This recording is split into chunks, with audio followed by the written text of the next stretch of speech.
Assalamualaikum warahmatullahi wabarakatuh. Perkenalkan, nama saya Fitri Firanti dengan NIM 2302660, Prodi Informasi Perpustakaan dan Kearsipan. Saya berasal dari Fakultas Bahasa dan Seni Universitas Negeri Padang. Baiklah, dalam video ini saya akan mempresentasikan tentang materi Minangkabau. Masuk kepada materi yang pertama. Minangkabau ini mempunyai unsur-unsur kebudayaan. Ada 7 unsur kebudayaan di Minangkabau. Yang pertama bahasa, yang kedua sistem teknologi dan alat produksi, yang ketiga sistem mata pencaharian, yang keempat sistem kekerabatan, yang kelima sistem pengetahuan, yang keenam sistem religi, dan yang terakhir adalah sistem kesenian. Baiklah, kita masuk kepada materi yang pertama, yaitu bahasa. Bahasa yang digunakan dalam kehidupan sehari-hari oleh suku Minangkabau adalah bahasa Minangkabau. Walaupun bahasa ini memiliki dialek yang berbeda antara suku Nagari dengan Nagari lainnya di Minangkabau, namun masyarakat dapat memahami maksudnya. Bahasa Minang ini berasal dari Austronesia, yaitu terdiri dari Nagari Sumatera Barat atau Kota Riau, Negeri Sembilan, yaitu juga mempunyai bahasa Melayu. Bahasa Melayu ini seperti contoh penat, apa, mana, lepas. Yang kedua, dialek A. Contohnya pane, seperti pane badan wae gitu. A, ma, lapeh. Dan yang ketiga dialek O. Pone, ano, mano, lopeh. Seperti di daerah Payakumbuh lebih ke dominan bahasanya O. Pone badan, mano, manonyo. Seperti itu ya teman-teman, bisa dipahami. Masuk kepada materi yang kedua, yaitu sistem teknologi dan alat produksi. Teknologi. Yang pertama itu teknologi. Masyarakat suku bangsa Minangkabau pada umumnya masih melaksanakan usaha pertanian. Hal ini dikarenakan lahan yang berada di dataran tinggi. Maka alat yang digunakan harus sesuai dengan situasi daerahnya. Peralatan yang digunakan dalam mengusahakan lahan pertaniannya masih teknologi yang sederhana, masih seperti yang biasanya digunakan oleh para petani di Minangkabau. Yang kedua, alat produksi. Yang pertama, peralatan dalam pengolahan sawah. Peralatan pertama yang digunakan dalam pengolahan sawah adalah mesin bajak.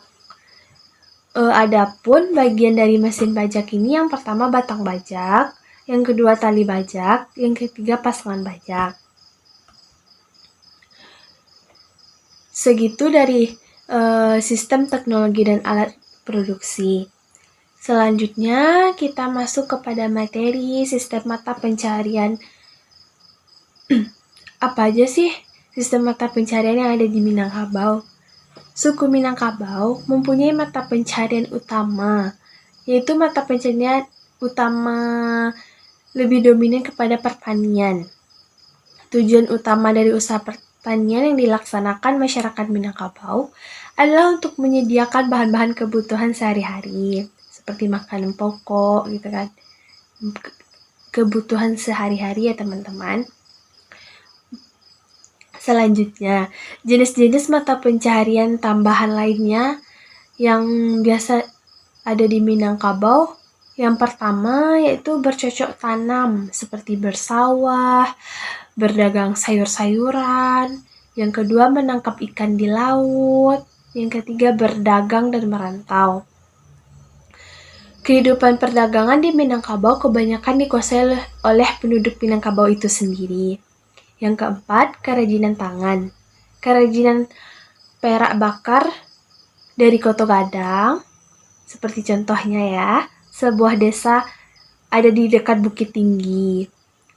Dan kain songket dari Silukang, lebih tepatnya dekat dengan daerah Sawah Lunto. Selanjutnya, kita masuk kepada materi sistem kekerabatan. Sistem kekerabatan di Minangkabau sudah jelas pasti tahu ya teman-teman, yaitu menurut garis ibu, beda dengan daerah Jawa lebih ke patrilineal ya kan. Dalam sebuah keluarga di suku Minangkabau yang memegang kekuasaan atau lebih disebut dengan mama ya teman-teman, adalah saudara laki-laki daripada ibu atau keluarga laki-laki yang punya kedudukan lebih tinggi dari ibu. Dalam Minangkabau, seorang ayah disebut Rang Sumando. Kekuasaannya berada dalam keluarga ibunya. Harta pusaka di masyarakat Minangkabau turun-temurun dari mama kepada kemenakan secara berkesinambungan.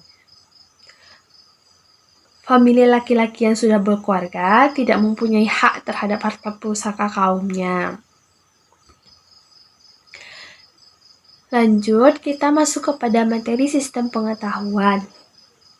Penentuan mulai turun ke sawah yang pertama itu biasanya ditandai dengan musim hujan. Ada juga misalnya bila bintang 7 terbitnya dahulu daripada bulan, itu biasanya tanda-tanda akan masuk musim panas akan tiba gitu. Yang kedua, pengetahuan berhubungan dengan obat-obatan. Misalnya daun-daun kayu, urat-urat kayu, dan buah-buah kayu.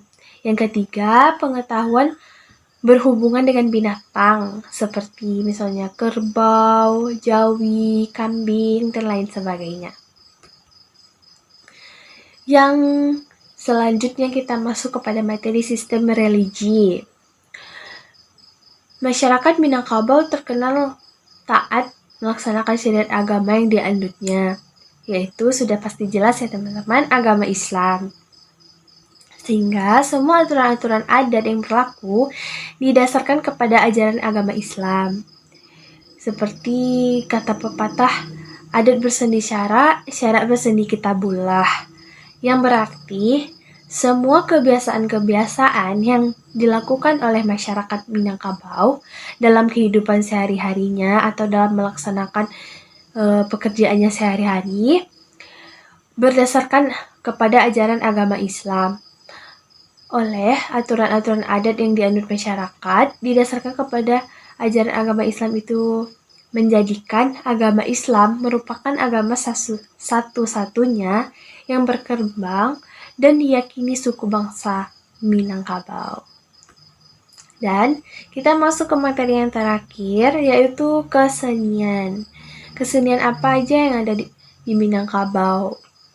Biasanya yang pertama itu rabab, yang kedua kecapi, yang ketiga randai. Randai seperti kita memakai celana gelembong. Yang keempat saluang jedendang. Salung jedendang biasanya diadakan pada acara-acara tertentu atau sebagai pembukaan acara juga bisa gitu salung jedendang. Yang kelima talempong. Talempong ini juga diadakan pada atau dimainkan pada saat acara-acara tertentu, misalnya kayak di daerah tertentu biasanya sebagai mengiringi anak daro Jumarapulai gitu, menjapui anak daro. Itu juga bisa dimainkan talempong, biasanya di daerah-daerah tertentu. Tari piring, siapa sih yang nggak tahu tari piring? Yang selanjutnya pidato adat dan pencak silat. Yang selanjutnya indang, tambu. Tambu ini seperti bulat kayu gitu, bulat kayu. Apa nih? Bahan yang berbentuk bulat yang besar biasanya dimainkan juga di acara-acara tertentu.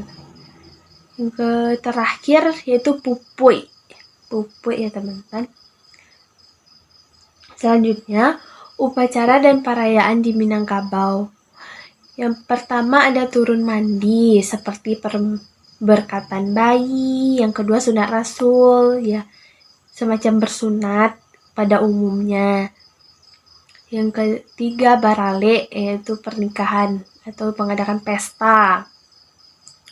Yang keempat batagak panghulu, pelantikan panghulu. Yang kelima manyabi, menuai padi. Yang keenam upacara tabui, memperingati syahidnya Husain bin Abi Thalib. Ini tuh biasanya dilakukan oleh daerah Pariaman, memperingati syahidnya Husain bin Abi Thalib cucu Muhammad. Yang ke selanjutnya mantan pabukoan, yaitu seperti mengantarkan makanan kepada ibu mertua di waktu bulan suci Ramadan. Selanjutnya tanah tasirah, yaitu pelantikan seorang datuk apabila datuk yang sebelumnya sudah meninggal dunia. Yang terakhir membangkit batang tarandam, sama seperti hal di atas, yaitu tanah tasirah, tapi bedanya apabila datuk sebelumnya telah meninggal 10 tahun atau 50 tahun yang lalu ya teman-teman. Selanjutnya kerajinan tangan yang ada di daerah Minangkabau. Yang pertama itu kain songket. Nah, pasti sudah pada tahu nggak sih kain songket itu? Biasanya ini tuh dipakai oleh golongan bangsawan. Kehalusan dan corak songket menggambarkan pangkat dan kedudukan tinggi seorang pembesar. Yang kedua sulaman, yang ketiga ukiran kayu, yang keempat pahatan emas, yang kelima perak, yang keenam bordir, dan yang terakhir sulaman. Sulaman pembuatan kerancangan ini sangat rumit dan menyita waktu. Sulaman harus memperhatikan tarikan benang ke kain dari bahan dasar itu sendiri. Sekian dari saya teman-teman tentang presentasi Minangkabau. Semoga bermanfaat bagi teman-teman semua. Terima kasih. Assalamualaikum warahmatullahi wabarakatuh.